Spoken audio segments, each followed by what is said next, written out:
You are live on Channel 8 and YouTube. All right, fantastic. Good evening. The time is now 6:30 p.m. I'm Chairman Mike Curry, and I'd like to call the Select Board Business Meeting to order on this 14th day of July 2021. Please rise and join me for the Pledge of Allegiance. The flag is on that side of the room today. I pledge allegiance to the flag of the United States of America and to the republic for which it stands, one nation, under God, indivisible, with liberty and justice for all.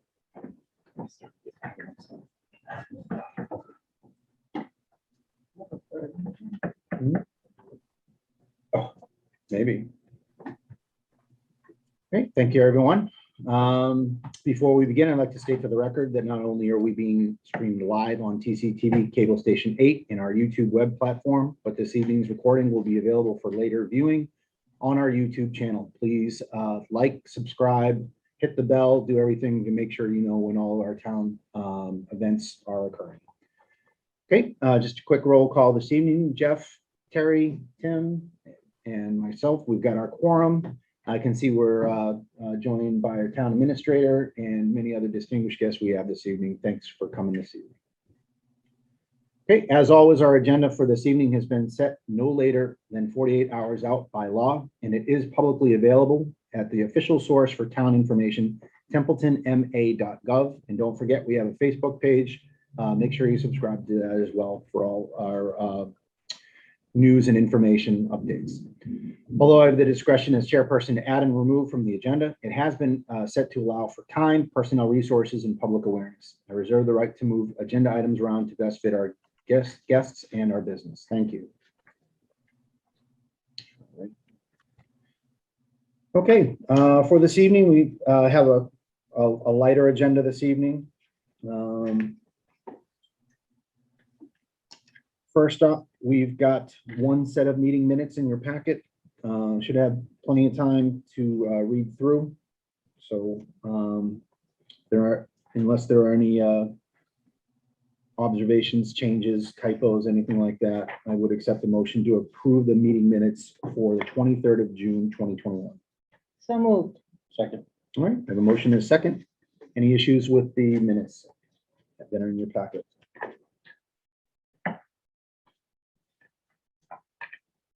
All right, hearing none, on the motion to accept the minutes for our business meeting on the 23rd of June, 2021, how would you vote, Jeff? Yes. Terry? Yes. Tim? Yes. And I vote yes as well. Great. All right, we're moving into citizen input. Is there any citizen input for this evening?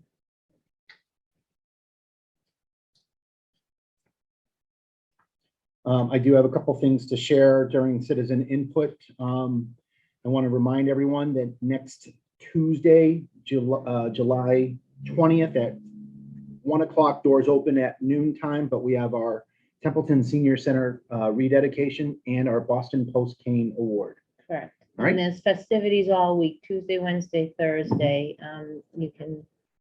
Most seniors have the flyer, but you can go on the website or call and see what. Great. There's horseshoes and Cake. cake. No, I'm looking stained forward to glass. it. I think there's a lot of different, I am too.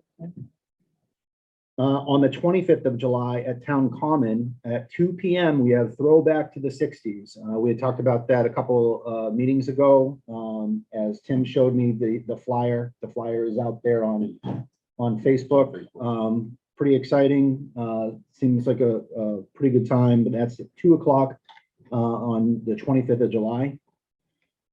And it is with sadness. I do want to share with everybody, it was already in the newspaper and I've seen the obituary online.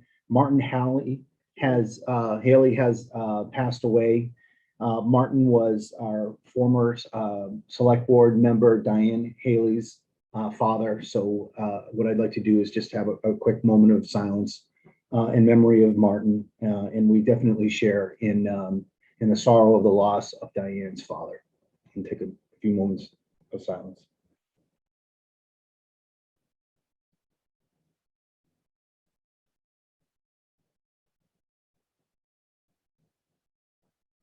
Thank you. And I know that Tim Martin was a veteran, and he will be laid to rest, an Air Force veteran. He will be laid to rest this Friday at 3 p.m. 3 p.m. at the Veteran Winchendon. Cemetery in Winchendon. Yep, the Veteran Separate Cemetery in Winchendon.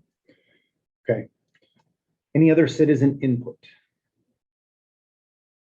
Okay. All right, moving along. Mr. Lamontagne, do we have any introductions of new employees? I do not have any for this evening, Mr. Chairman, but I do want to make note of the fact that we have 2 full-time positions available in the town. There's a posted position in the Highway Department for a light equipment operator, as well as a deputy treasurer collector. So anybody that may be interested, make sure you go and apply, go right to the town website, or look forward to getting any applications or resumes for those positions. Perfect, thank you. And again, that's a light equipment operator within the DPW and the deputy treasurer collector. Those positions are open, and you can go to templetonma.gov and look for the position information on that and instructions on how to apply. And it's also posted on our social media as well. Fantastic. Okay. Right. All right, we're going to move into appointments. This evening, we have appointments for Historical Commission, Recreation Commission, and a reappointment for the Tree Warden. I know in our packets, we have community interest forms for, let's see. Tell me if I'm pronouncing his name correct. George Couliard for Historical Commission. Candace or Candy Graves for Recreation Commission. And then in your email, if we choose to vote on that this evening, we did have a community interest form for Eric Sutton for Recreation Commission. The first is, I know Candy is with us in the room. Thank you for joining us this evening, Candy. George is not on, I don't see him online, not with us this evening, but let's take the first one first. Historical Commission, that would be for a 2-year term to fill the unexpired term through June 30th of 2023, and that would be for George Couliard. Mr. Chairman, I make a motion that George Couliard would serve on the Historical Commission for a 2-year term to fill unexpired term through June 30th, 2023. I have a motion? Second. And I have a second. Any further comments, Mr. Couliard? Okay, hearing none. On the motion to appoint George Couliard to fill the unexpired term through June 30th, 2023 for the Historical Commission, how would you vote, Jeff? Yes. Terry? Yes. Tim? Yes. And I vote yes as well. Congratulations, George, if you're watching at home. Okay, next, we have a couple of vacancies on Recreation Committee. We've got Kenny Graves with us here this evening, and then Derek Sutton. Both would be applying for a 1-year term to expire on June 30th, 2022. Mr. Chair, I make a motion to appoint Candace Graves. It's both 1-year terms? Mhm. Both, and Derek Sutton for 1-year terms to the Recreation Committee that to expire on June 30th, 2022. Okay, I have a motion. Second. I have a motion and a second for both Candy and Derek. Candy, any words for us? No. I can speak. Okay. She's gonna be great. She's here. She's all in, and I don't know if I should recuse myself because she let her boys work for me for a long time. She put them in the program when he was younger than 5, but his brother was 5, and Hunter, then that's Hunter, yeah, and they're both in nice to college. meet you, Hunter. He's in college. Justice is out of college. They have just been stellar volunteers, and always early, an hour early, so Yeah. They get it from somebody. Yeah. Yeah, the work ethic. And their mom always drove it. Great. So I'm excited. Well, thank you for that. Thankful.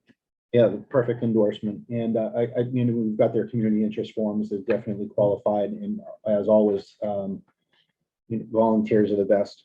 We really thrive on volunteers. That's all I'd have to say. Good to see folks stepping up, and I Yep. believe this will give that commission a quorum at this point. Mhm. Which more families would, Yes. I mean, it's becoming a family affair for that. We've got the dad is the. Yep. What is it? No, you're fine. No, what, the position, moderator. And then just. You got the title right, Jeff. I get confused so often. Recreation Commission. Did we, Jeff, get the title right? It's Recreation Commission, yes. Yeah. Okay. You said committee. I didn't, okay, sorry. I The stand corrected. appointment sheet says commission. Okay, Right, on the motion for Candace Graves and Derek Sutton, each for 1 year, expiring on June 30th, 2022 for the Recreation Commission. How would you vote, Jeff? Yes. Terry? absolutely. Tim? Yes. And I vote yes as well. Thank you, Candy, for coming this evening, and congrats to Derek as well. And last on our appointment or reappointment list is Bob Sozik with us here this evening to be reappointed as the tree warden. Do you get a badge for that? No. Be a pretty good looking badge, though, tree warden. For a 3-year term to expire June 30th of 2024. I would accept a motion to reappoint Mr. Sozik. So moved. Okay, I have a motion. Second. And I have a second. Any questions for Bob? I know that there's been a lot of talk about trees recently. I know the advisory committee has kind of stuck their interest into what's going on with trees or otherwise, so it's good to do the reappointment. What a challenge. It is, yeah. Did you have something? I was just gonna also add by statute, Mr. Sozik has to be appointed by the select board, so for a 3-year appointment, and that's what make us comply with that requirement. So you see his name here, and it's in his job description, but this is to formally do it through the select board process. Great, thank you. All right, any further discussion or questions about the reappointment for the tree warden for 3 years? Okay, hearing nothing further on the reappointment for Bob Sozik to be tree warden for a 3-year term expiring June 30th, 2024. How would you vote, Jeff? Yes. Terry? Yeah, Tim? Yes. And I vote yes as well. Thank you very much, Bob, for fulfilling that town requirement. And that is the end of appointments that I have for this evening. Okay, before our fourth quarter public safety reports, we do have a presentation from the Department of Conservation and Recreation. Looks like we have Joelle online. Joelle Voltor. Joelle, how are you? Good evening. Hi, good evening. I can just jump right into it. My supervisor, Tom Brule, is also here as well. I don't know, Tom, if you have anything you want to say before I start. No, the only thing I just wanted to say was thank you for allowing us to give a brief presentation on what we're planning to do in the Templeton area. My name's Tom Brule. I'm the DCR Forest Management Program Supervisor. And DCR oversees the management of over 314,000 acres of land. And in your area, Joel Vettor is the district forester, and she will be giving you the presentation as she has all the details to the project. Well, thank you very much, Mr. Brule. I really appreciate that and coming on this evening. We're certainly excited to receive the report and everything that you're getting ready to do. Joelle, do you need to do screen share or anything? Well, it's up to you. I could give you kind of a verbal run through. I do have kind of a brief presentation. It's kind of whatever you're comfortable with. I don't mind giving a presentation.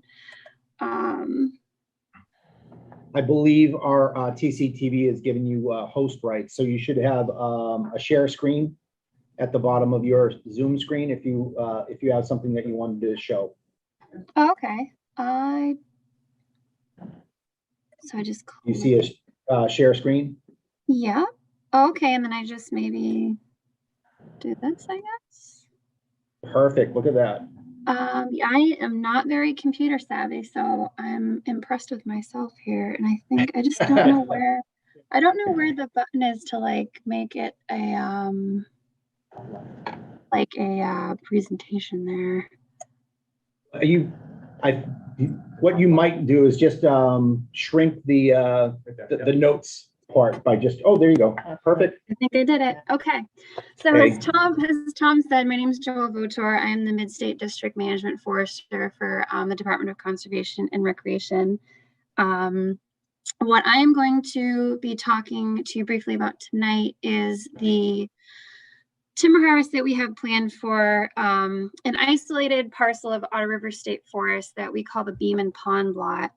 Otter River State Forest is, it encompasses about 1,200 acres of land spread out amongst 3 different parcels.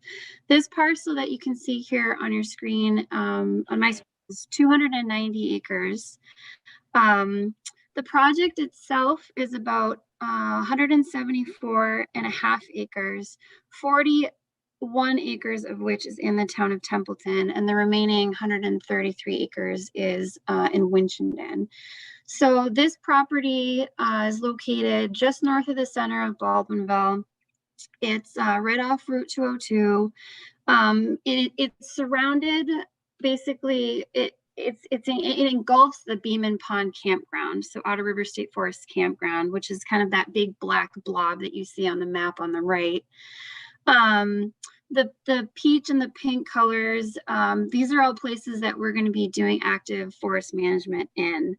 The Army Corps of Engineers owns land to the west, and Lake Denison is just to the north of this property. So as I said, it's about 174.4 acres, a quarter of which is actually located in the town of Templeton. This is the first state forest in Massachusetts. It was purchased in 1915, and the Civilian Conservation Corps housed a camp here in the 1930s. And when they were living there and working there, they planted a lot of trees. So we have plantations on the property of red pine, Scots pine, white pine, and Norway spruce.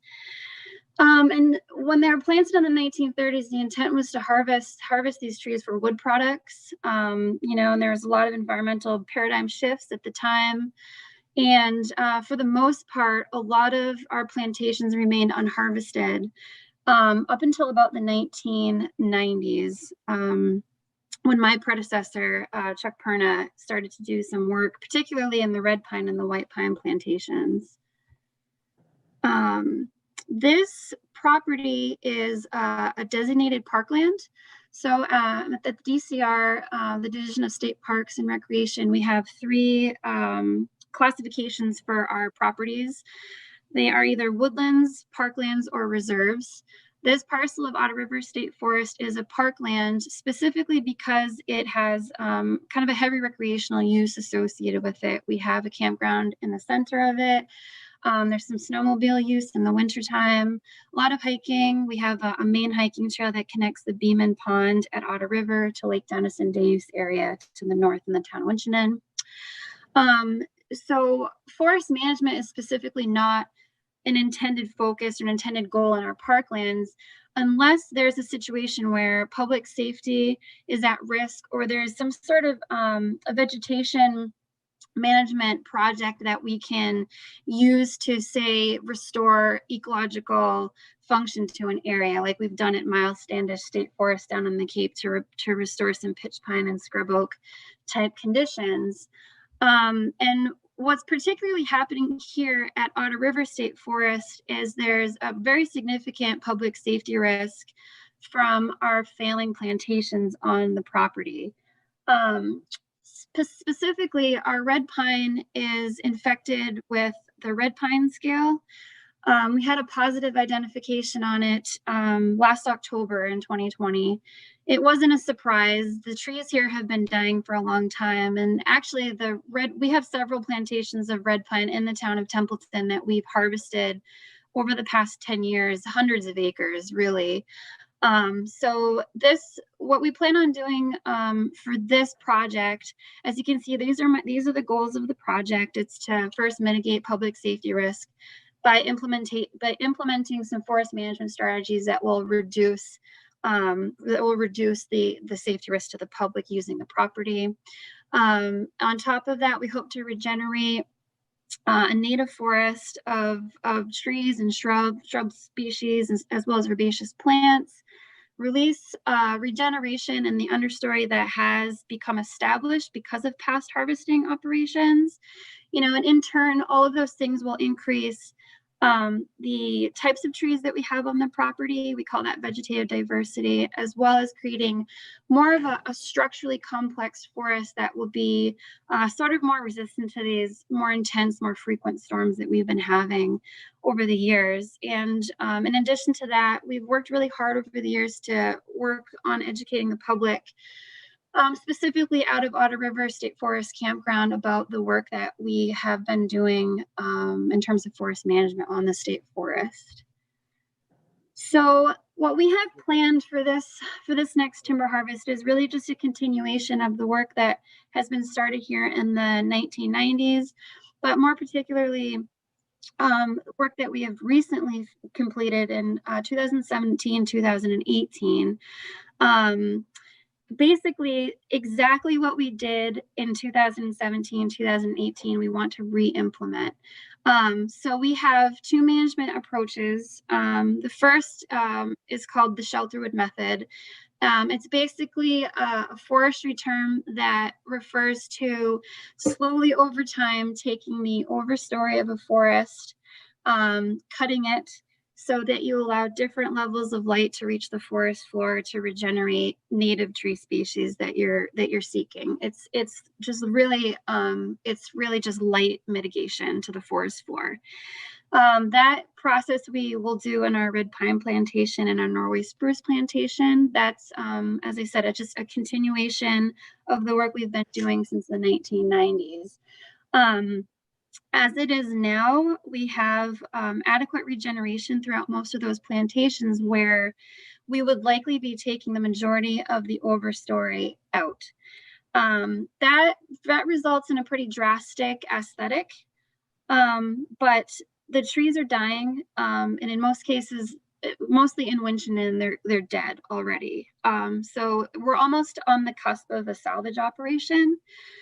So that's one method that we're going to be using. The second method is the group selection method, which is basically in 2017 and 2018, we harvested 44 group openings.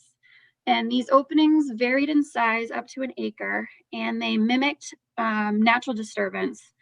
Here in this part of New England, we don't get massive hurricanes on a regular cycle. We get 100-year hurricanes, but we get more frequently little microburst events where we'll get some wind throw in the woods where, small segments of trees will die back, instead of, like, say, the massive hurricane of 1938, which was a huge disturbance to our environment here in the state, in this part of the state anyway, or like the Brimfield tornado. Those things don't happen very often. So what the group selection method does is basically mimics natural disturbances. We randomize them on the landscape. They vary in size. We don't necessarily cut all of the trees inside. Sometimes we leave some residual trees. And I'll be implementing some group selection openings in areas, particularly near roads that we need to, as I said again, mitigate that safety risk to the public. And then also in parts of the Scots pine and the white pine plantations that are in really serious decline. I should mention that red pine and white pine are native to the region. Red pine a little bit less so.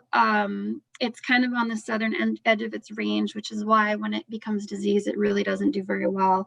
But Norway spruce and Scots pine they're a non-native tree. They're from Europe. And they just for a lot of reasons, they're just in very, very rough shape right now. And we're seeing significant decline in all the plantations and even in our native white pine plantations on the property. Well, can I cut in? Of course. So I had a question on the last slide. You don't have to go back to it, but on the red pine, I've definitely seen, it looks like the red pine, I don't know what's causing it to be in such rough shape right now, but it looks like when it fails, it just snaps halfway up. That's more to the safety aspect that you were talking about, correct? Yeah, and what we do know about the red pine scale is what infests our red pine plantations around here. And what we do know about it is that when the infestation hits, the trees die very rapidly. So, you know, in 2017, when I had marked my timber sale in the same location, just a couple of months after I marked it in some areas, I had to go through again and unmark some things that had died. So we've seen across the state and up in New Hampshire that these plantations can rapidly fail. And when you get, and especially some of these storms that we've been having even in the past couple of weeks, I have an active timber sale in Templeton State Forest. Right now we had a lot of wind throw and a lot of trees, like you said, that's kind of just break halfway up. It's definitely, you know, they're not in great shape, and it's definitely a safety risk. Yeah. Thanks. Yeah. So this is a photo. I just took this picture yesterday of what the red pine plantation looks like now, after the harvest that we just did a few years ago here. So the plan would literally be to remove the majority of what you see here. The regeneration in the understory is phenomenal. Kind of towards the back of the photo, you can see that's all a layer of white pine trees growing. There's some red oak in here. Kind of the foreground is mostly blackberry, which is one of the most common things that you see, you know, 3 to 5 years post-harvest. But that's just going to give way to the regeneration that we're looking for, especially with the tree species that we're trying to regenerate this site to.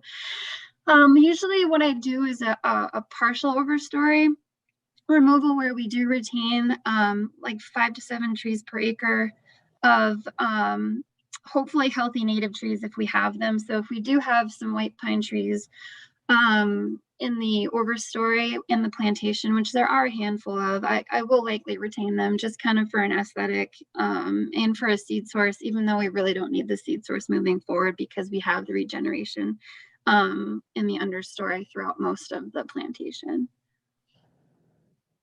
This isn't the greatest photo, but this is what the white pine plantation looks like in areas where it hasn't been thinned. There's just essentially no crowns left on the trees. It creates a really dangerous situation. We've had this plantation has been dying back pretty aggressively for a long time. It's actually in the worst condition on the property compared to all the other plantations, and it's pretty phenomenal thinking that this is the, you know, our native plantation. So the idea would be, as I said, just to create small openings to allow just a flood of light to the understory, and by doing so, we're going to regenerate a more diverse amount of species on the property than has been here in almost 100 years. This is just an image of some of the Scots pine trees. They kind of have an orange hue to their boles, especially the higher up you go. The Scots pine plantation, it's only 15 acres in size, and it's virtually almost exclusively dead at this point, just from lack of management. This is just Mud Pond in Winchendon with Otter River State Forest in the background. So basically, I put this slide in here just to remind myself to say that there are several wetland resource areas on the property. This Mud Pond we actually don't own. The Army Corps of Engineers owns Mud Pond. But all of our wetlands are delineated in the field. We file forest cutting plan with the local service forester. And we generally don't harvest in wetlands. We on this job, I believe we'll only have 2 stream crossings, and one of that is on a drainage ditch, which I really probably don't even need a stream crossing for. And the other is on an intermittent stream in Winchendon on the east side of 202. Let me see here. Okay, this is actually a photo of one of our group openings, just north of the campground at Otter River State Forest. This is the regeneration that we've had over a 5-year period of time.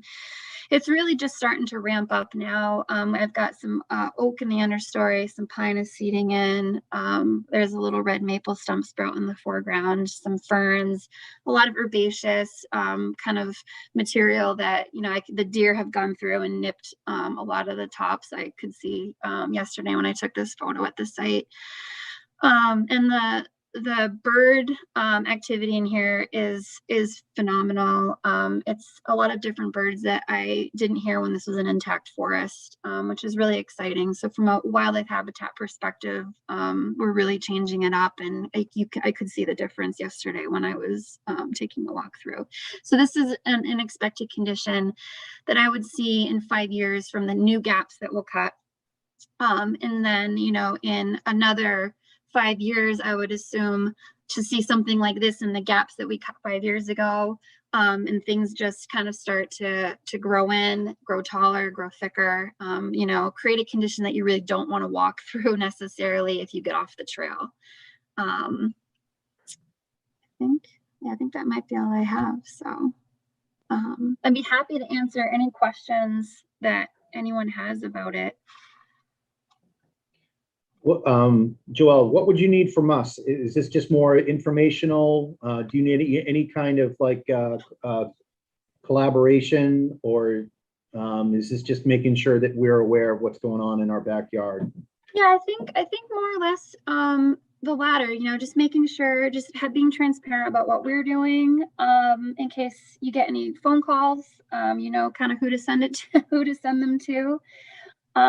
And just, you know, I guess letting you know that, you know, we're paying attention to what's going on our properties, and, you know, trying to make sure that user safety is in the foreground. And, you know, the town of Templeton gets 8% of the stumpage value from our harvest that we do in town.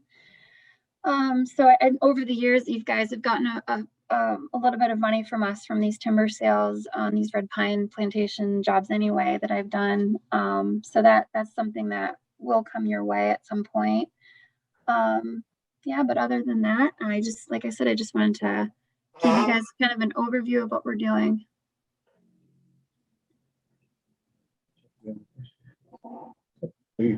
So Joelle, to be clear, one of my questions was what you did with the wood. So you do sell it?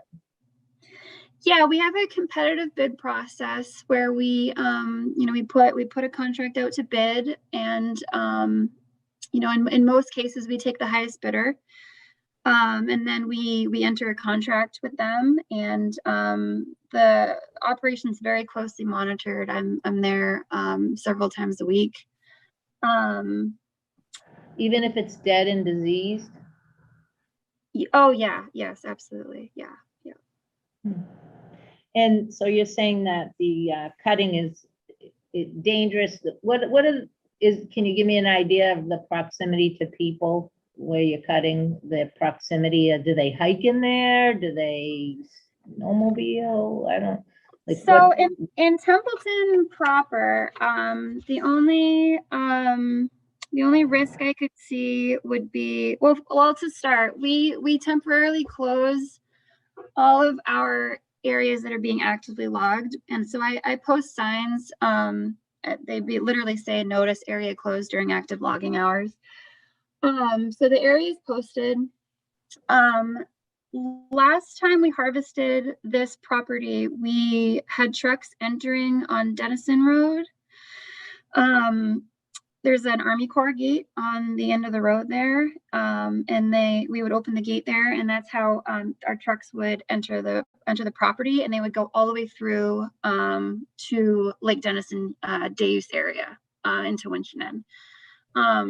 So that is also a snowmobile trail. We work really closely with the snowmobile club. And other than that, it's basically, the area is closed. I've met hikers on the road and I've explained the situation. They've turned around.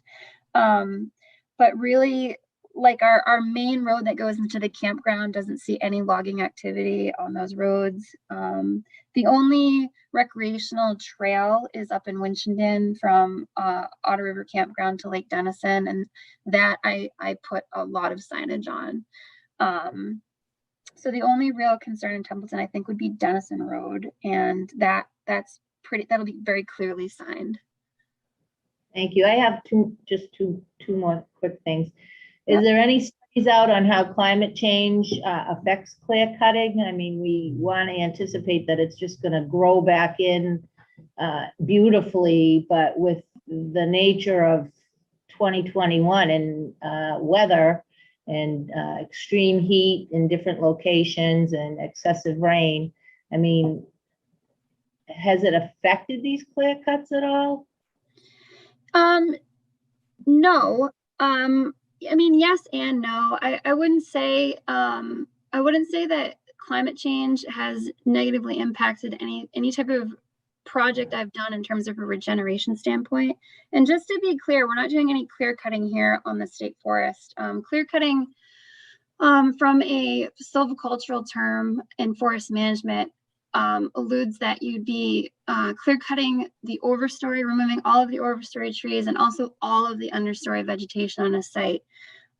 Luckily for us, the hard work of the forest has been done where we have the regeneration, we have tree growth underneath the overstory.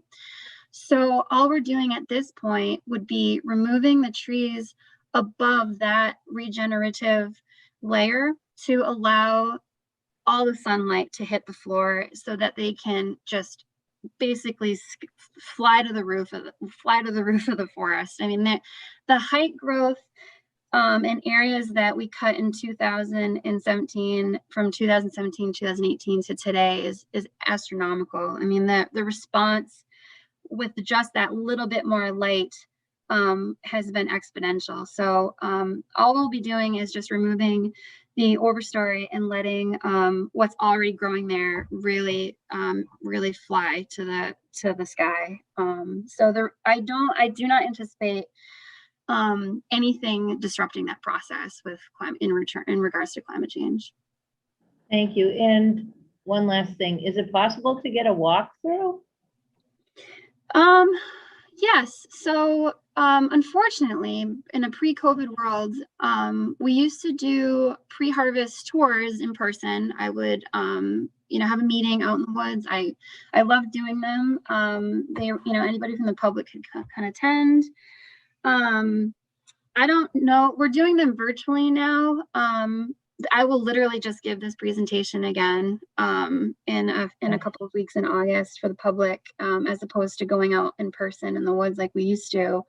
I'm not opposed to taking anybody out in the woods to show them this project. I don't know, Tom, if there's any like stipulations with COVID in the agency where I maybe shouldn't say that I can take a bunch of people in the woods, but I'm certainly You just take it as a question. We don't need. I'm just asking for me specifically, actually. Oh, yeah, absolutely. Yeah. Contact information is in the report. As well. Okay, so I can just get a Oh, hold yep, of you got it right there. Yeah. Okay. All set, sir? Yes, thank you, sir.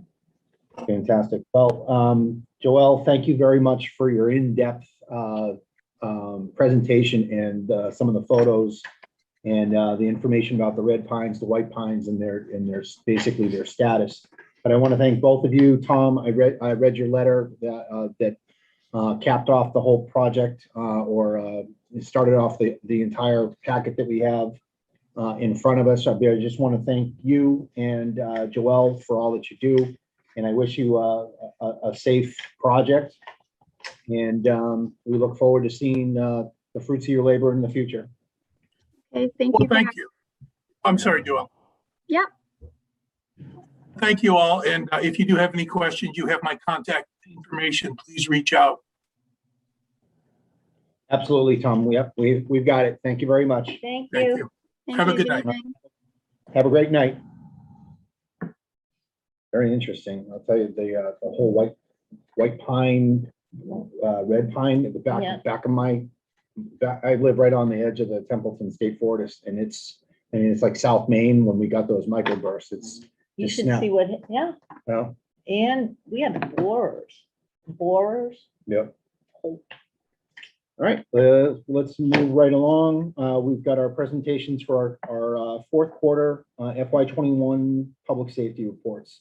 We rolled the dice beforehand, or we drew straws, so we've got fire department up first. Chief Dickey?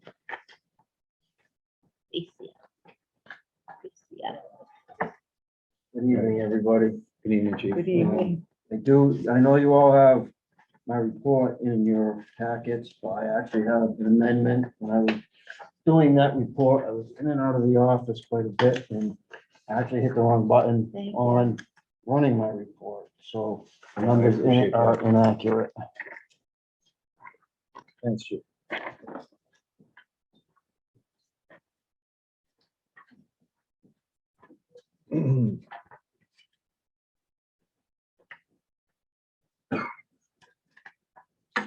So this one's a little bit more detailed and with better numbers in it than the one in your packet. For the fourth quarter, we wound up with 324 emergency calls, which is up a little bit on our numbers. And we also did 78 residential and commercial inspections to finish off well with the fourth quarter. Also up as in building is just up in home sales and so forth, and construction. Not just new construction, but companies coming in and replacing equipment at home. So we're out there every week. Yeah, Laurie was telling us it's pretty good. So, with the lifting of the COVID restrictions, towards the end of the fourth quarter, that began, us being able to start meeting in person again at the fire department. We were still under pretty strict restrictions with the state for our medical training, which is just finally lifted not too long ago, to be able to meet in person for that. But we are all now back meeting and training like normal, pre-COVID, and we're together 3 or 4 times a month, going over things and meeting. I have all the numbers in there. I'm not going to read them all down unless you have any questions on any of them. Mutual aid, anything stick out, or is it just like minor? No, One- it's, one well, person, one so truck, 2 things that might be a ambulance. little skewy in the numbers is you have building fires, which shows 6. That doesn't necessarily mean we had 6 fires here in town. Through our MFers reporting with the state, when we go out of town, it's still listed for us as a building fire, unless a mutual aid cover assignment, if we're going just to help another community, but cover their fire station or whatnot, Mhm. while they're busy at emergencies, that's listed just as a mutual aid cover assignment. So, Okay. but we did have a couple of fires on our own in the final What quarter. about lightning strikes? Did you have to respond to some We, lightning? we've had a strikes? couple lightning strikes, couple of storm-related calls, nothing major, really. The light department and Bob and his guys do such a great job keeping the trees off the sides of the roads and in check, that we have very little that we have to go out and do with that. But we did have a couple of lightning strikes, in that quarter, one of them, which did cause a structure fire, building fire in town, on State Road. So, Jeff, Tim? Controlled burning, it's basically, we get called, we get a smoke investigation, someone's having a cooking / campfire or something, that would be called a controlled burning. Okay. I think that in that license. So it's just how Empress relates it and gives it as a category. okay. So, Chief, it looks like we don't have any further questions for you. Stay safe. Thank you very much for the report. thank you. Have a great night. Thank you, Chief. Okay, next on the public safety team, we've got Emergency Management Department, Rich Curtis. Good evening. Good evening. Well, even though the state of emergency's been lifted, it's still been pretty busy for me and our people, so. Attended a few of the ICST meetings, Microsoft Teams mostly. We did do in-persons. We did miss quite a few of them though, because it slowed down quite a bit. Yeah. But, I thought they were effective. They were. Again, the use of technology that we've got, I thought did a pretty good job. I had sent in a project for FEMA for reimbursement for COVID-19 supplies being bought back around December, I'm thinking. Mhm. We finally got the contract from MEMA. And it was signed, it was sent in, and in turn, I would say in the last 3 weeks or so, we got $13,782.42 back, which was 100% of the reimbursement, by the way. Mhm. We don't know if we're gonna have a second project for FEMA, but CARES is definitely gonna be busy. Yep. FEMA's starting to get real fussy with their requirements, and unless it's first responder related, they don't even want to see it. So I went from $64,000 for a second project. They cut me down to just over $3,000. So I canceled that one because it wasn't worth sending it in. Right. CERT was asked to assist with sanitation at both the annual town meeting and the municipal elections. Yeah. Thank you. And we were also awarded with the Town Citizen of the Year Award, which was fantastic. We were all happy. Congratulations. I The plaque wasn't is there. posted on our wall. Awesome. We've been keeping the message boards pretty busy. Do you have a pizza party with the? No, not yet. The message boards, the new message boards have been working out fantastic. Agreed. I just don't know if we want to leave them there or whether we want to pull them in.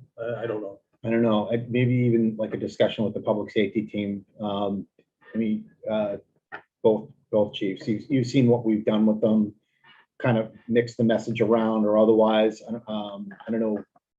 They seem to be not in the way. Like, I don't think anyone, like even at the Memorial Day parade, no one was like, oh, it would be great if it wasn't for that, the blinking sign next to us or something. I don't know, maybe we take a look Well, or have a conversation with both the fire and police chief to my say, concern is how can the we? historical aspect, where that is a historical section of town. Oh, One of them anyway, Yeah. or two of them. Yep. I don't know if we're actually supposed to be leaving stuff there. no. Emergencies, it doesn't matter, but I don't know if we're supposed to be leaving them there. Of Yeah. course, I noticed our town common is starting to get pretty full of little signs all over the place too. I know. They're there all the time. Maybe. Well, I shut it off at one point for a few days because we didn't have anything really pressing that we needed to put Yeah. out. Right now, it's just the Taxes, graduation, vaccination information. Yeah, I guess we could pull them back, but just making sure that we keep up on the preventative maintenance for them. So, I was just gonna say, the peak of the summer is probably their quiet time. Come near fall, will probably be needed again, but that'd probably be a good idea to pull them in and check the water and batteries. And spray I agree. up and stuff like that. Yep. Okay, I'll work that out with Bob. The 2019 CCP grant for $2,456.40 was expended on 2 tents and a tent heater for firefighter rehab. And we got all that equipment and we've been reimbursed just before the end of the fiscal year, so that didn't put us in the hole for that amount.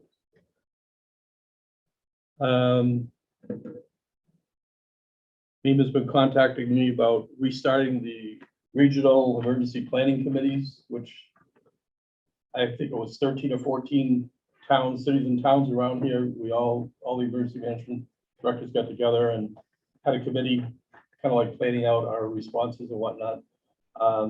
They haven't had it for, well, quite a few years now.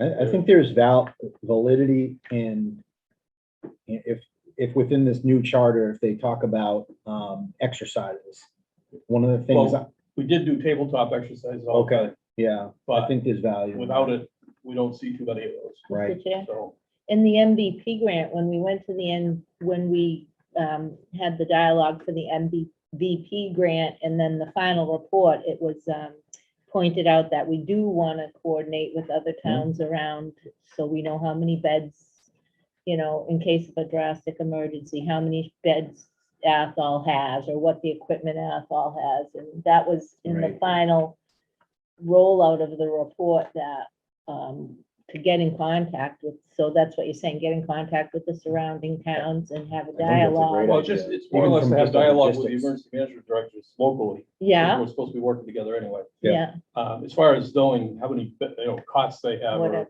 whatever, we can Or get that location. information through FEMA in Yeah. minutes, so okay, that's not too bad. okay, But anyway, that's something they're starting to talk about it again. gonna need it. I assisted, and I'm sure I'm not the only one, helping the owner of Betty Pond with writing a letter for him to try and get the name change done On the map. on the upper levels rather than just the state and local. He seemed very happy with it, so Good. we'll see how he makes out. Attended quite a few virtual trainings and webinars that MEMA had put out during this quarter. They're starting to get real active again. I've got another one tomorrow. Met with a firefighter from Athol. After I talked to him, the chief, about that CERT volunteer buddies Mhm. policy and whatnot. He mentioned to me, he was thinking about starting up his CERT team again, so he's assigned this one firefighter to starting up the CERT team. He came out and spent about 3 hours with us. Yeah. 'Cause Um, I think I think you and I had a conversation about that. It's every town has a different take on who their emergency management director or someone in charge of a CERT team. So you might have, could be the deputy fire chief, could be a firefighter. Out of or- the 10 communities that I had to call, 8 of them were fire chiefs, Yeah, and not one of them liked it. right. It's like a dual hat. It's an Well- additional duty. Right, it's a secondary thing, and it gets more often than not just put aside. Yeah. So it is a burden on them. Well, we're lucky to have you, Rich. We are. We are. Yeah, Dave, this could be all yours. All this and more. Here, fill out this grant application. I received a reminder from Montezuma Regional Planning Committee that our hazard mitigation plan has expired as of, I believe it was May. Yeah, May 26th. They haven't contacted me as far as starting another review Yeah. for a new one, but it's something we should probably get initiated right away. And it's gonna dovetail with, I mean, I know I keep asking you and saying, so I know summertime for our SEMP or our mitigation plan. I think it basically comes at a good point. And everything that we've done, we've kind of shaken the dust off of all of our capabilities. So I think it's a great time to relook at that and then get our own SEMP published, you know? Well, The I am happiest working- day that's that will be next for me is when it's presented and the board decides to adopt, ratify it and we're good. I think I might do it in 2 stages though. Understood? The basic plan. Yep. Will be first. Mhm. And then, because the rest of it is gonna take, I gotta spend some time with each one of the department heads and have them. Oh, yeah. update their- Yeah, and that's to be expected. The annexes are gonna take a while, so, And annexes really aren't public information anyway, so, but okay. we'll deal with that later. But anyway, without that hazard mitigation plan in effect, it can exclude us from some grant funding. So we gotta make sure we get that in there. Let me know any help that you need with that. And then the last one is a couple of things I received, the Mass Isolation Quarantine Food Program, so we ensure that people are getting fed if they get quarantined. Yep. They're isolated. Yeah. And MEMA has been working with me all along for about 2 months now on the 7th. So we're getting that all squared away. Great. I That's don't it. have any questions. Jeff? Nope, straightforward. Well, my daughter recommended a book and I just throw it out there and she was sharing a little bit. It's How to Prepare for Climate Change, a practical guide to surviving the chaos. And just as we were talking here and looking at the chief, and one of the things she was saying was in extreme heat, it's called wet bulb temperature. And if you have certain clothes on, like polyester, it can melt right on your skin. Wool turns to ash. What was she saying? Wool turns to ash and cotton, that wool and cotton turn to ash. Acrylic will melt on your body and so will polyester. It will burn you. You know, when you think of what happened in Las Vegas last week, 130 degrees. I don't know what the chief's uniforms are made of or people's uniforms, but you know, some people may think I'm gone the other way, but I like to be prepared for these things. And I have him to thank. Wet bulb is no joke. I mean, that once that's posted or otherwise, whether it, you know, that's something that each of our departments tracks or the fire department tracks. That's usually like a fire department understanding what the wet bulb index is. I'm putting you on the spot. I'm sorry. In the military, I know the fire department's responsible for managing wet bulb index, just to make sure if you have people out there cutting down trees, doing I work was details worried or about, I otherwise. asked Bob what he does for his, for the highway department. You know, I don't want Drink to water. see it, yeah, but it was pretty hot Yeah, here rest, on those drink days. water, but But if you there's a have to be whole out, protocol for where you are in that wet bulb index for how much work you can do, how much water you need to be replacing in your body. But yeah, it's not a joke. no. You're right. So, and I do have him to thank because he did the, you know, the emergency preparedness as part of CERT training and what you should have in your home. And a lot of people need to learn that in the general public. So Gabby's a librarian and she's part of the Blue Marble group and she runs workshops for citizens to come in and learn that stuff.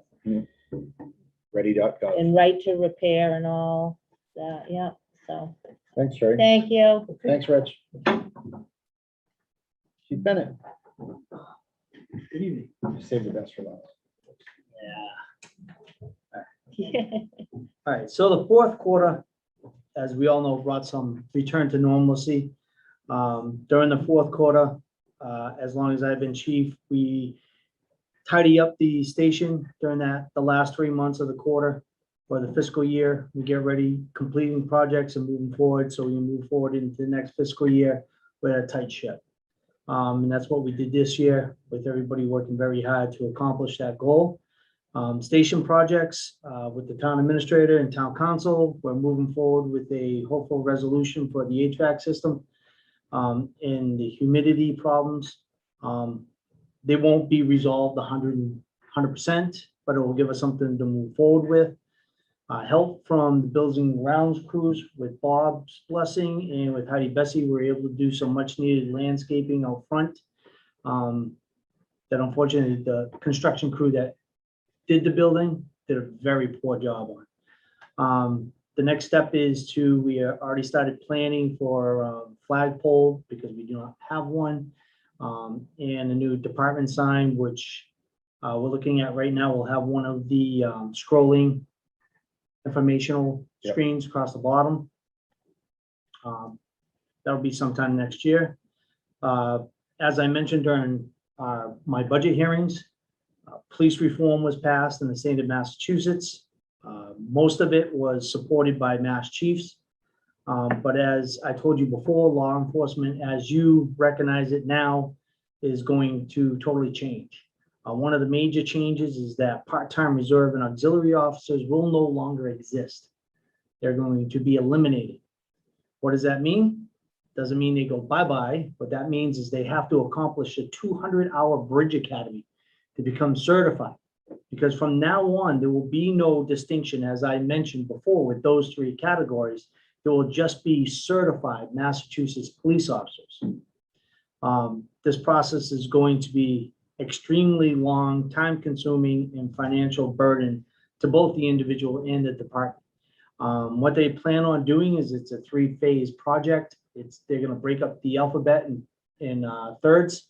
The first, I would be in the first category. The first category of officers will go through this year and they will meet their certification. The second, the year after, the third year after that, and we'll be on 3-year certifications thereafter. Wow. So a lot of police reform is no joke. The packets about this thick. Is it meant, chief, to like augment the, I mean, you've gone through an academy, you're like ridiculously trained. So I will not have to meet any new standards. Okay, I will remain certified as long as I meet my 40 hours of training every year. yeah, I will remain certified. But you gotta understand, Mass Chiefs have supported a certification. Yeah.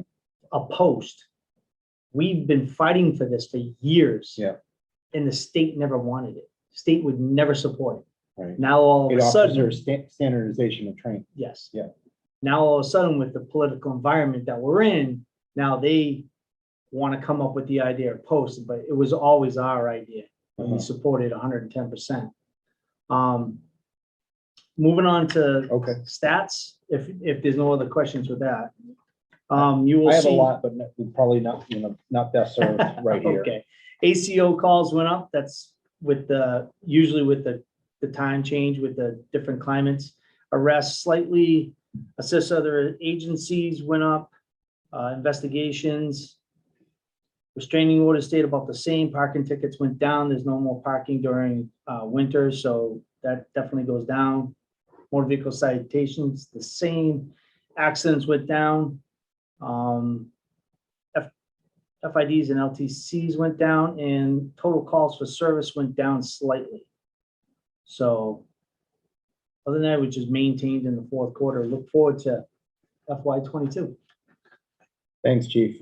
Quick question, Yes. assisting other agencies, does that also, if there's a detail in another community, That is not that does not, this is like a call. state police.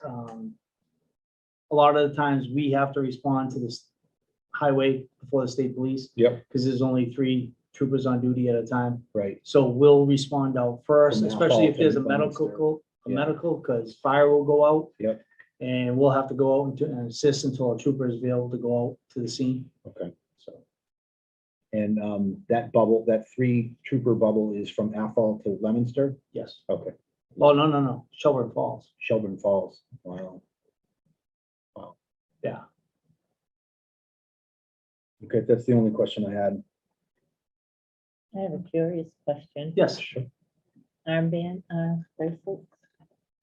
Timberloo line cancer, my mother.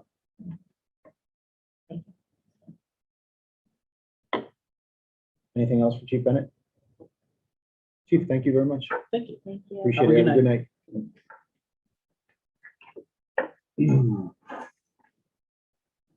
All right, coming to the end of our agenda, next action item is for A1 Family Group. It's the LLC doing business as Long Noodles. It's a reconsideration of their liquor license transfer. That's from the Pizza Barn to Long Noodles.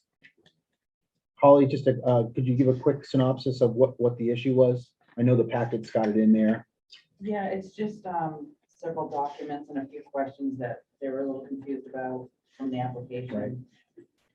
And they got together, they actually went down to the ACC and talked to them, because I recommended that they would do that, or get an attorney to help them make sure they have everything they need. So they did that, and they were satisfied that they had everything. Okay. So I saw it's returned without action to the local licensing authority. So therefore, that's the reconsideration that is before us this evening. Right. Okay. And I did talk with Holly to say, where do we sit in this? Are we at fault? And we're not. Whether it's Holly saying this is exactly what you need to have, or a checklist, or otherwise, it's really up to that. It's the performance of the licensee that comes to us to say, we've got everything in order, and either they do or they do not.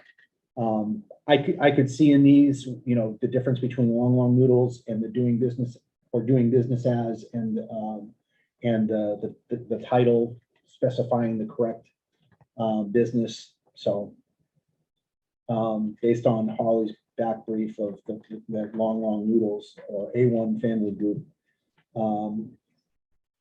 has all their documents ready to go this time, then I would recommend reconsideration. So Holly, it says that they paid cash, that 160,000. Mhm. So that's why there was no documentation. Well, they have some financial documentation as well, that just isn't in the packet. Just some, private. And what you said, Mike, is we don't have any idea if they've met all the criteria. We do the best we can, but You took the words right out of Holly's mouth. Yep. We do, and I also, every time someone comes in, I recommend to them that they call the ABCC. They're very helpful there. They're very particular about what they require, and some situations are different, but they'll go through it with you line by line.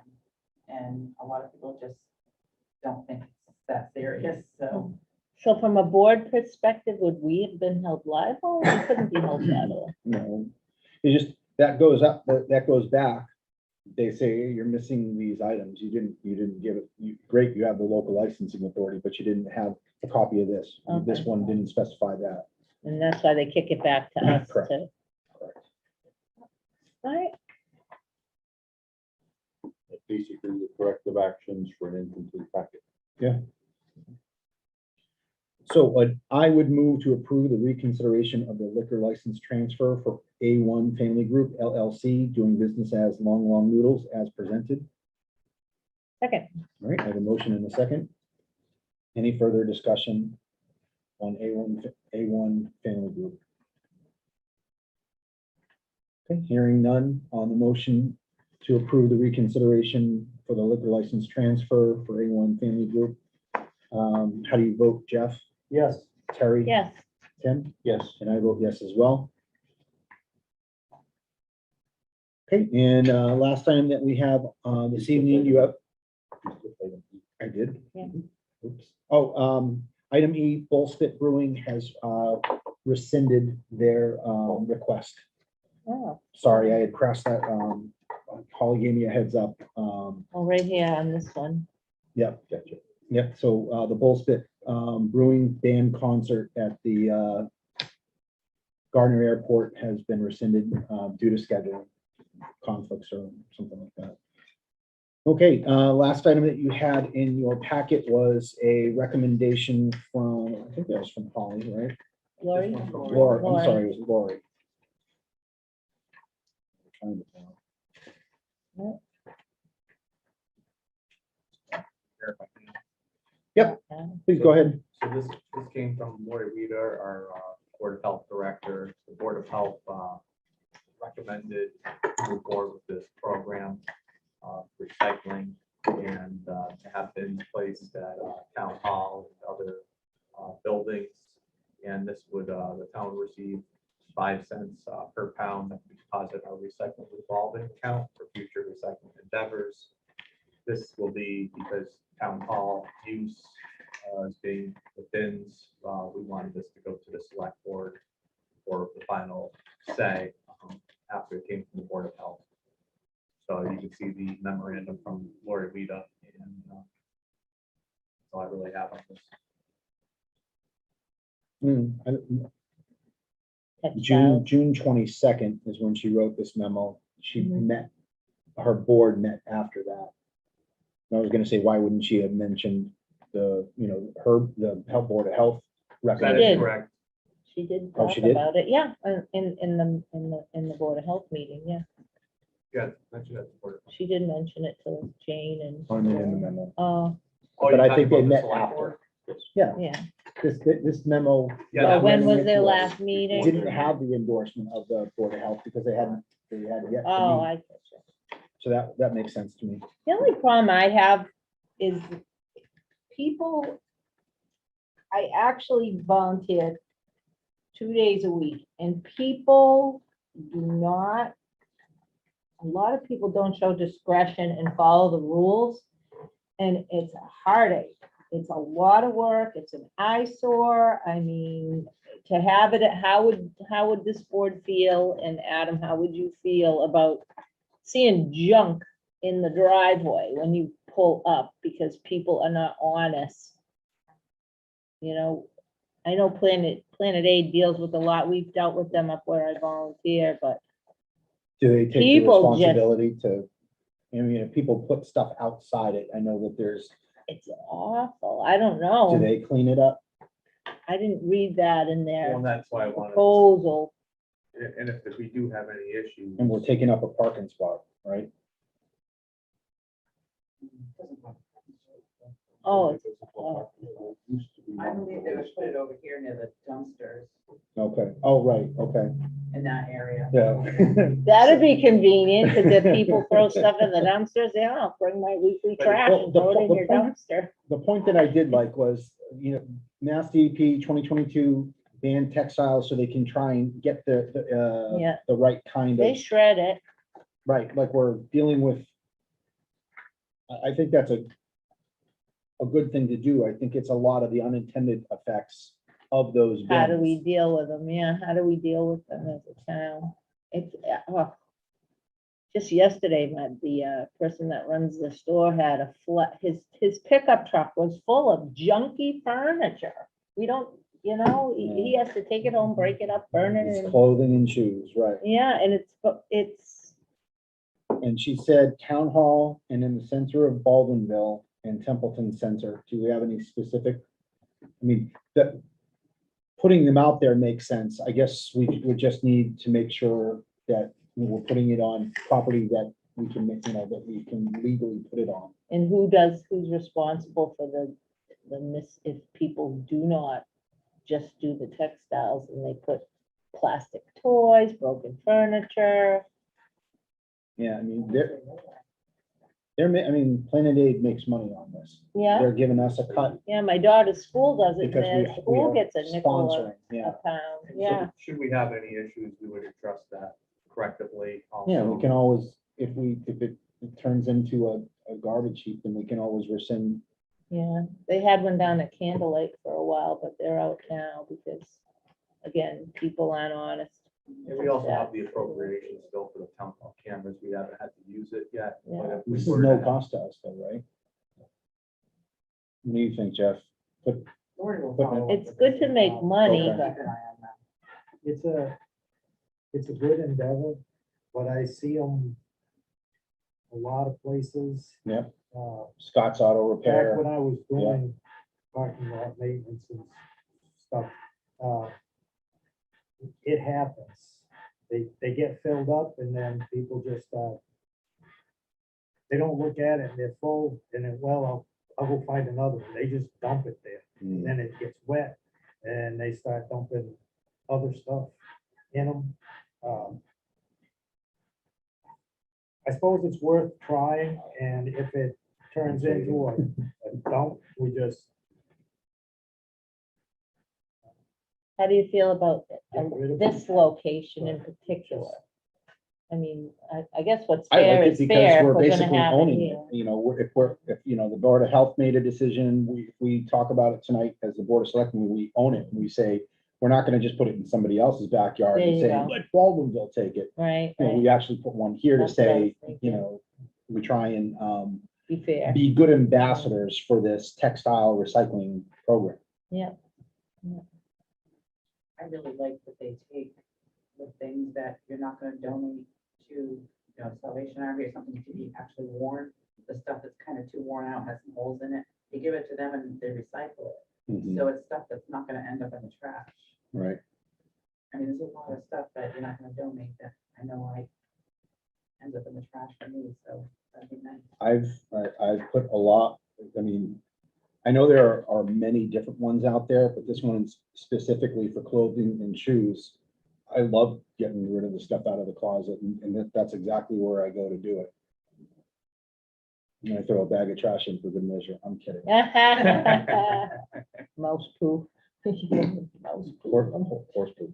Oh, God, yeah, That's where I would get rid of my manure. yeah. No, I think I agree with the Board of Health and Lori. and Holly, I think we should give it a go, but we definitely need to monitor it. So if we wind up having a trend that Lori, you know, I mean, look, as the health agent and the health board looking at it, they don't want, you know, these wet sacks of stuff that, you know, Jeff was talking about. They don't want that anymore than, you know, any more than anybody in the community. So we just monitor it and we're gonna work with the company. And if the trend winds up becoming too much for us, then we can say we tried recycling. Okay, so I would move to approve the textile recycling program as presented and further as endorsed by the Board of Health for bins to be placed at Town Hall at a TBD location at Baldwinville Center and a TBD location at Templeton Center. And for any incoming funds to be turned over to the recycling revolving account for future recycling endeavors. Second, All right, we have a motion and a second. Holly, you caught my little nuances there. Adding in the Board of Health and then the TBD locations for Baldwinville Center and Templeton Center. I'm sure between you and Laura, you can figure out the proper place to place them. Okay, we have a motion and a second. Any further discussion on the recycling program? well, I hope it works because it is a global, if you go over your notes, it is a global initiative to help with food insecurity Yep. and environment, education, health, child aid and community development. So, Mm. you know, Okay, anything else? All right, hearing none on the motion to approve the textile recycling program for the funds to be turned over to the recycling revolving account for future recycling endeavors. How would you vote, Jeff? Yes. Terry? yes, Tim? Yes. And I vote yes as well. Okay, ladies and gentlemen, that brings us to the end of our new the end of our new business. We have no old business. We do not have any planned executive sessions for this evening, so I'd like to end with board member and administrator comments before we adjourn. Anyone like to go first? I'll go first. All right. Regarding the Recreation Commission, Mhm.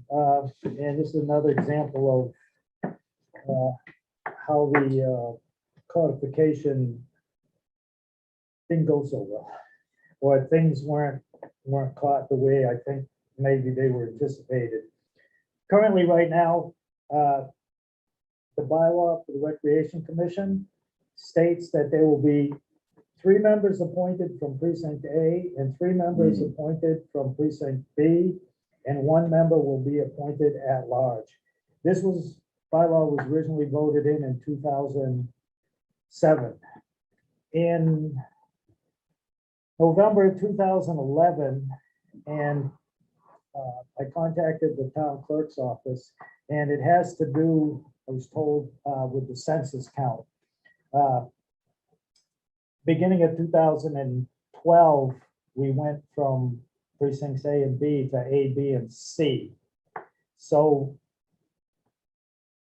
We're missing. to follow the bylaw, those people that we appointed tonight technically should have said, the precinct you from, to follow this bylaw. So this is just another item. We'll hand off to the cleanup guy, the town administrator, and For fall.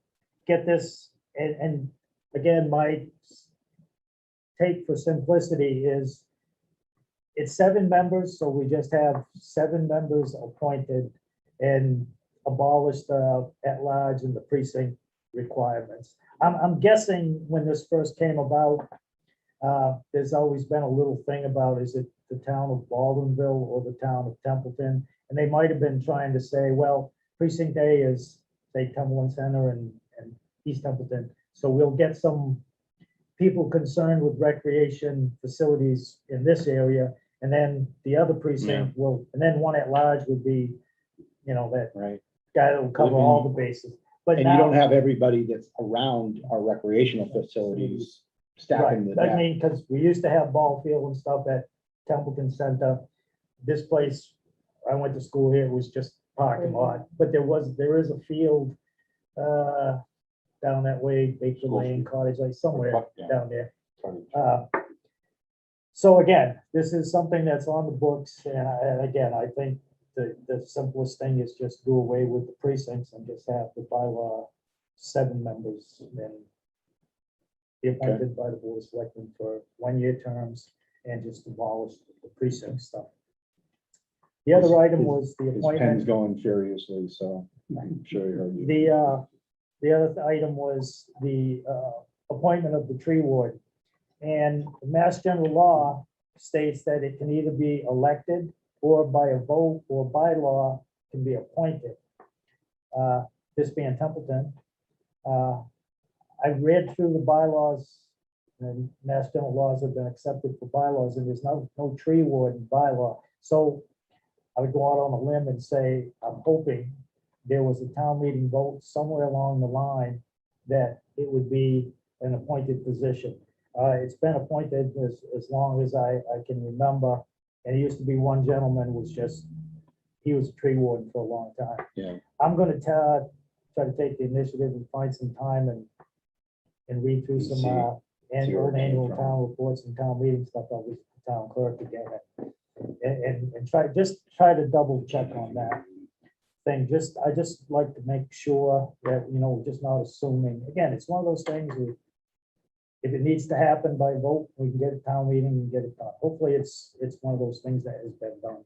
But, and lastly, my comment is, and it's kind of past due, but I would like to thank the Templeton Veterans Agent, Sheila, and the draftee, Mike Uvard, for the work that they did, getting meals, foods, and so forth, for veterans during the past year or so. The food pantry had a big uptick, just like many others.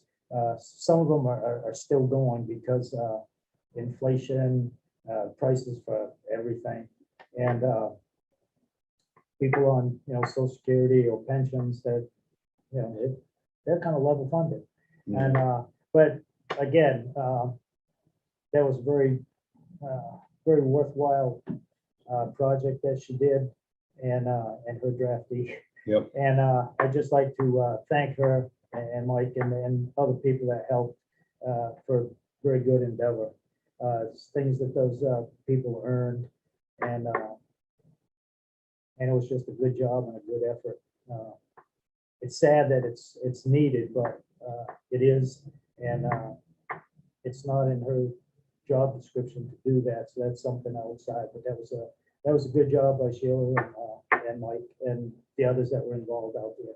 And I guess there was quite a few vets that unfortunately, find themselves in a situation where they need that assistance.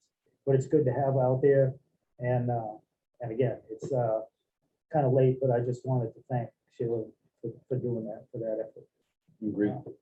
And so the townspeople know that, their veterans agent is doing other things besides what's in the job description. So it's a pretty good thing, because once upon a time, the veterans were not looked out for as well as they should have been for a variety of reasons. And she's That's got a all I lot, yeah, thanks, Jeff. I 100% agree, and I know that she's got, she has a vision, not just coming in, putting back, applications together and otherwise. I really appreciate her vision, helping with the park, helping in other, like you said, it was additional duty.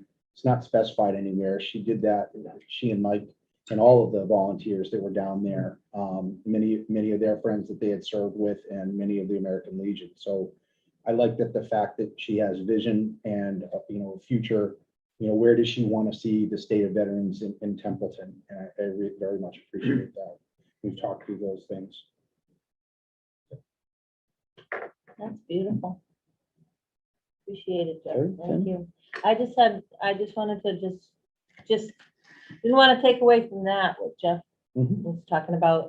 Just remind everybody, if it's not rained out, we still have the farmers market on Thursdays, and the library does have a seed catalog. So if you're My daughter helped interested. put it together. She did. Yeah. Oh, very nice.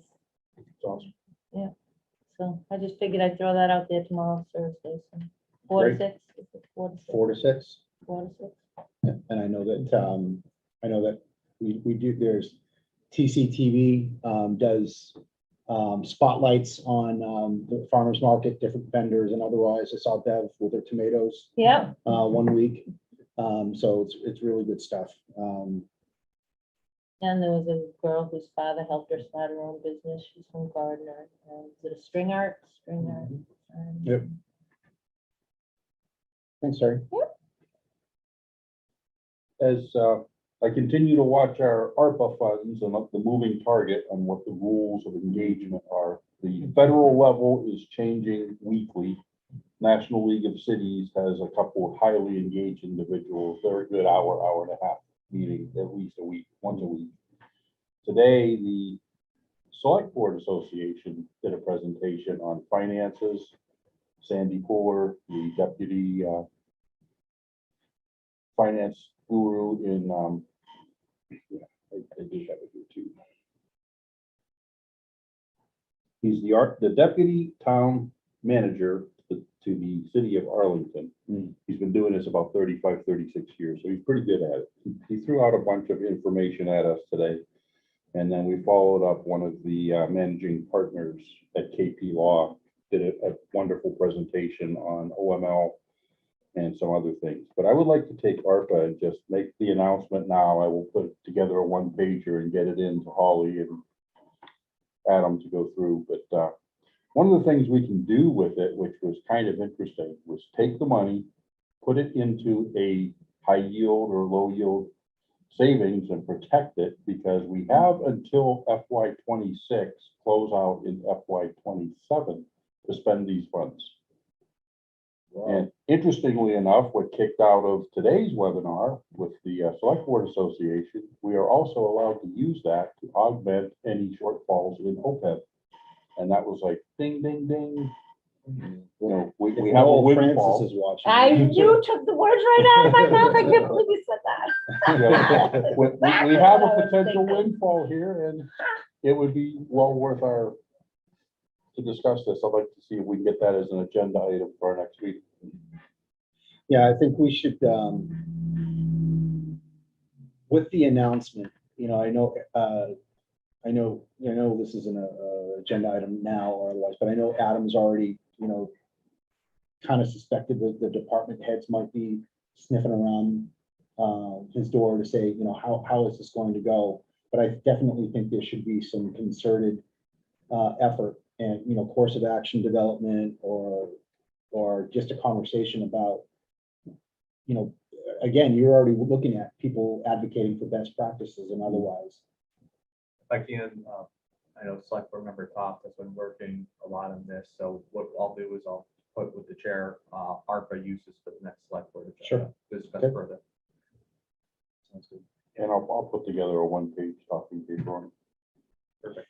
I just, when Rich Curtis was going over his theme, all I could think is, I hope that they keep it flexible enough for communities to be able to actually prosper, you know, or gain something out of it, not just resiliency from pandemic events or otherwise, but if this is meant to be an American Recovery Act, recovering from all of the different things that happened during the pandemic, I hope that they maintain flexibility and don't show the kind of rigidity that he's dealing with the FEMA funds that he can or cannot get.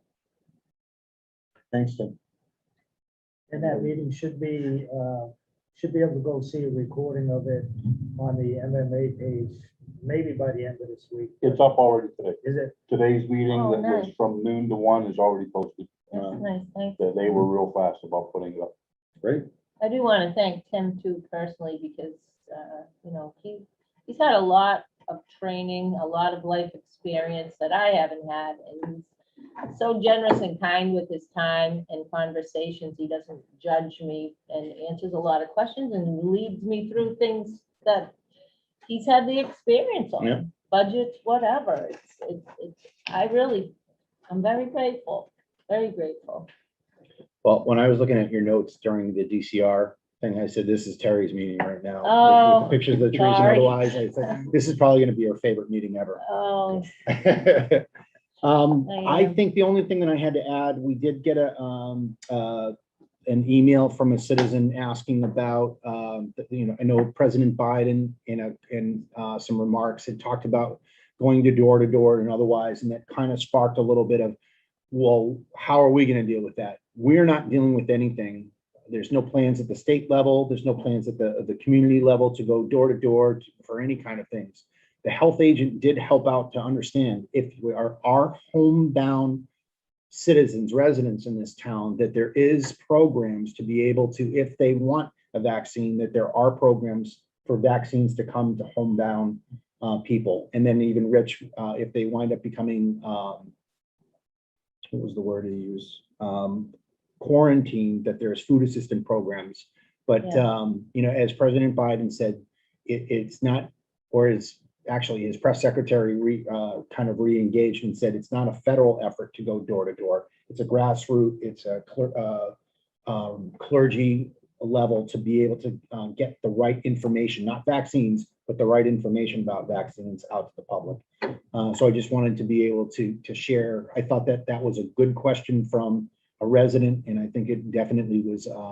If it was on her mind, I'm sure it was on many other people's minds. So I wanted to be able to kind of clarify that answer that we provided back to her today.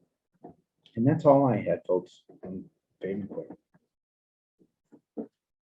Okay, if there are, I'm sorry, Adam. I just have to be very brief. Sure. I think this is the shortest meeting since Tim's been on the board. It's a good thing. It's a very good thing. yes. All right, Trying to be around the fun. room last time. Okay, not hearing anything else, I would entertain a motion to adjourn. So move. Second, I have a motion and a second. All those in favor of adjournment signify by saying aye. Aye. hi. Aye. Any noes? No. Here. Yeah, no. One no over. We're all going to Jeff's house. That's it. Okay, Party. folks, we are adjourned at 8:02 p.m. Thank you very there. much.